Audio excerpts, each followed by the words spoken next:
Welcome back. NicknLex here. Hello, everyone. How's it going? So, tonight, I'm super excited tonight because we're gonna do finally after, oh my god, like a lot of time. So long. I remember that I think our third video was a Dream Theater reaction, and you were not very happy about it, but now I don't know. It's been been a long time. I've listened to a lot of things since then. A lot of progressive. I'm very now metal. A lot more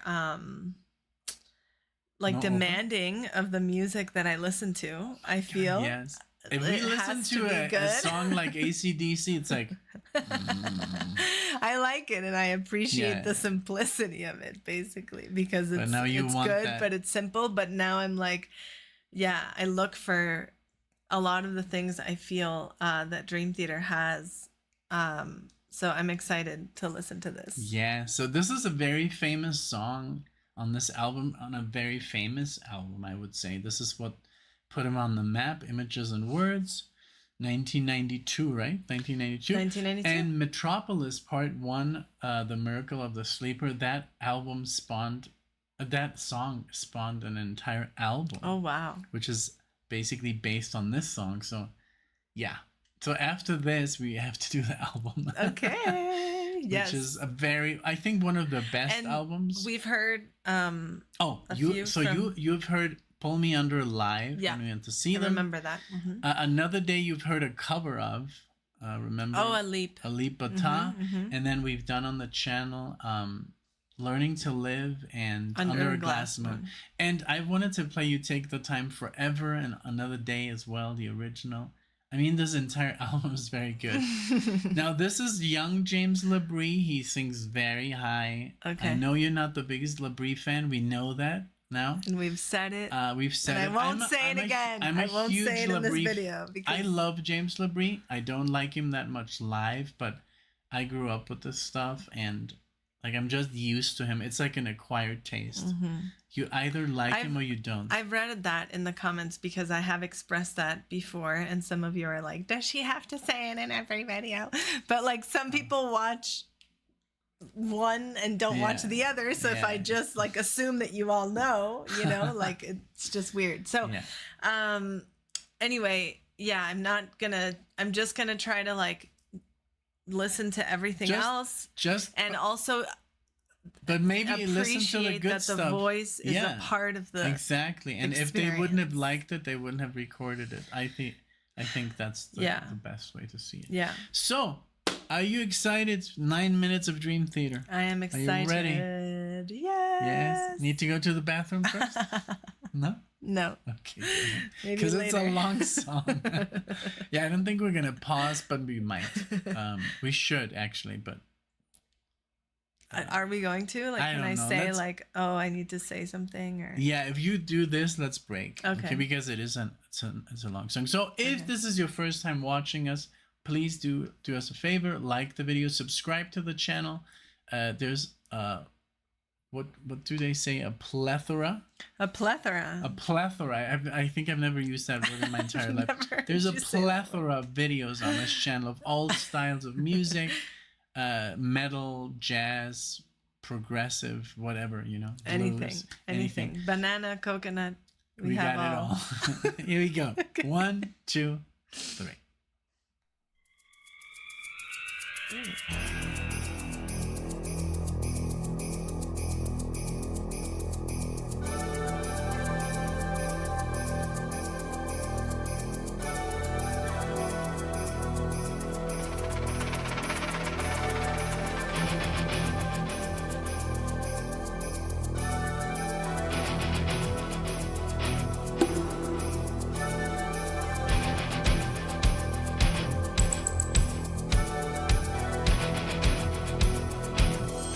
Oh, this is gonna be good, I can tell.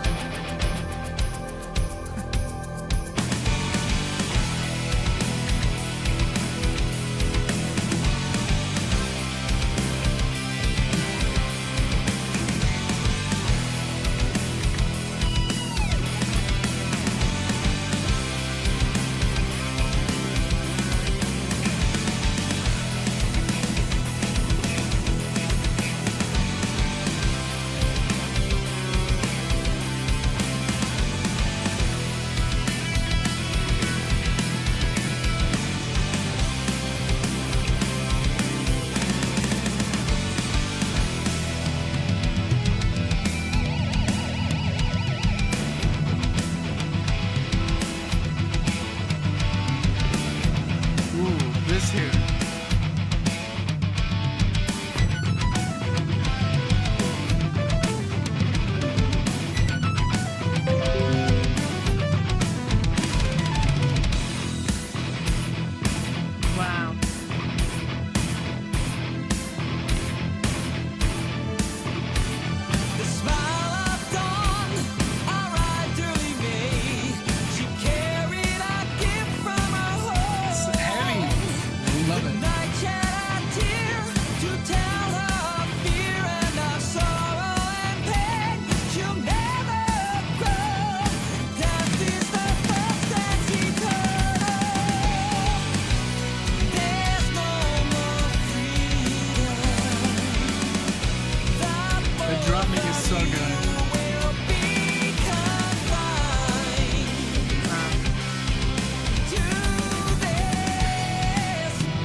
Freaking Mike Portnoy.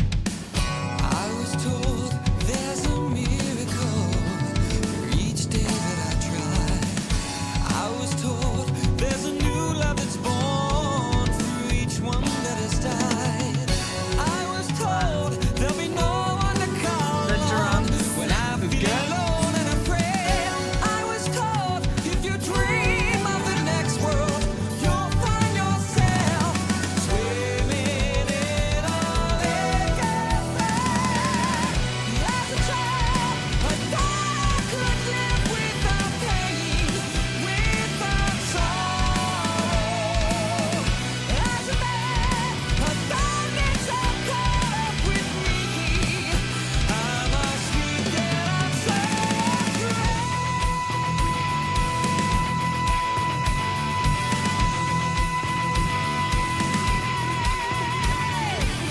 Somewhere, like a scene from a memory, Scene from a memory. I heard that. and when it stares, the face that's before me, it hides away, it will never be heard of again. The steed is the second weapon. The city's cold that teaches us to survive.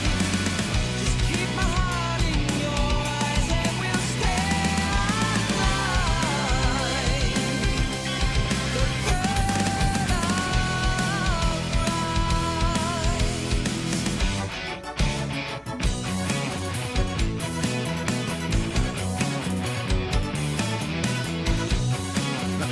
The first time I heard it, I was like, what the hell is going on? So crazy.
This was so good.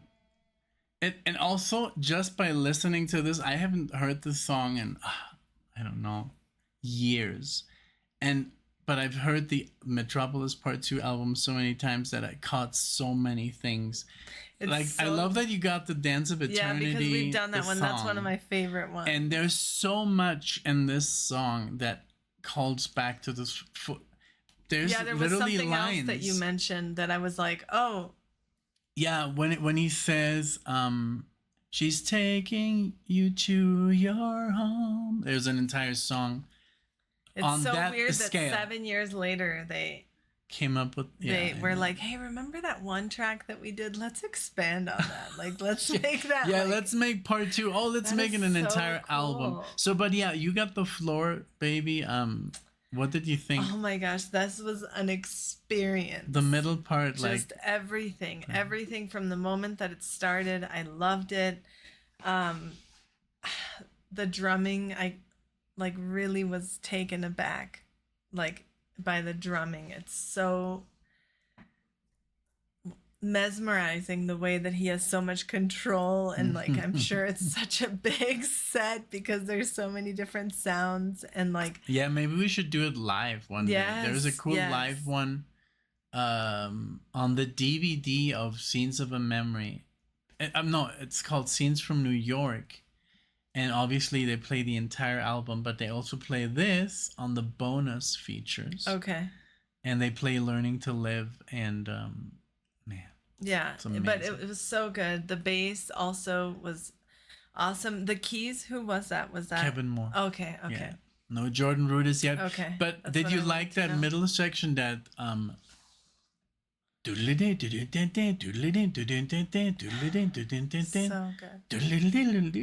And then there's so many parts that they play. It's because the whole song just felt like so much happened. Yeah, and I remember I'm sorry. There were so many changes, and oh my gosh, if I could only count how many times it changed and how many different things I heard. It's just so much, but it's fascinating to know that they can make music like this, and I don't know. And isn't it crazy that this is their first album with James? I mean, this is their second album, and they already play this in 1992. Wow, that's amazing. So when people say, oh, Dream Theater, isn't that a new metal band? Seriously? Where have you been? That's what I say a lot, It's because the problem is a lot of people don't, and this problem happened to us as well. Mm-hmm. They just don't listen to other stuff. Yep. They're set in their ways. They listen to their 5 bands, and that's what they do. Mm-hmm. And that's what we learned when we did the channel, that there's more music out there. And that's why people were like, how have you never heard Deep Purple? That's ridiculous. Mm-hmm. But maybe that's because that's one of your 5 bands that you heard. Correct. Yes. And maybe you've heard 30 bands, but the favorite 5 bands, those are the ones that you listen to. And this, thankfully, very early in my life, I listened to this band and I was like, wow. And that's why I was always when somebody was talking about progressive rock, I was like, well, I have Dream Theater. Mm-hmm. Is there anything better? Right. Yeah. And that makes a lot of sense. Which was a mistake. That just since you were stuck there, you didn't want to go back, just like a lot of people are stuck here and don't want to go forward. So right. It does make sense. But if you watch this and you are not a Dream Theater fan, and because a lot of people do that in our community, they do give bands a chance, oh, I had never heard this before and now I'm a new fan, I just bought the album or whatever. So if you're here because of that, kudos to you for venturing out and trying new things. And also me, when I first heard Dream Theater, it wasn't my thing because that wasn't what I was listening to. Yeah. But now that I listen to this type of music, just and your first one was an instrumental. I mean, on the channel, you've heard Dream Theater because of me. I had played you Dream Theater, but it was just not your piece of pie, right? No. And okay, let's address real quickly the elephant in the room. How about James here on this one? He was. I think he was fantastic. He was pretty good. Yeah. It was definitely not as bothersome as it usually is. You know, this one I feel like it did fit in a lot better with the music. But it's also because before his accident, I think his vocal cords were amazing here, very beautiful, you know, not really falsetto, but very high. Yeah. Very much, a lot of control, beautiful voice, you know, and I think everybody shines here. That part with the bass, John Mayung, and then John Petrucci here was loved that. I love Petrucci too. He's so good. He's so good. The feeling, the drama, the emotion that he is so dramatic, and now he's way more dramatic in his solos. Every solo makes you like cry now. It's like crazy. Yeah, but this was great. Thank you for showing it to me. I'm happy. And I hope that you guys enjoyed it too. Let us know your experience with this song. Whatever you want to tell us, any trivia or anything you would like us to know. If you enjoyed the video, please give it a like. Also, you could subscribe. We have other Dream Theater and other prog videos that you would enjoy. And thank you guys so much, and we hope to see you all in the next one. Thank you, guys. Bye, everyone. Bye.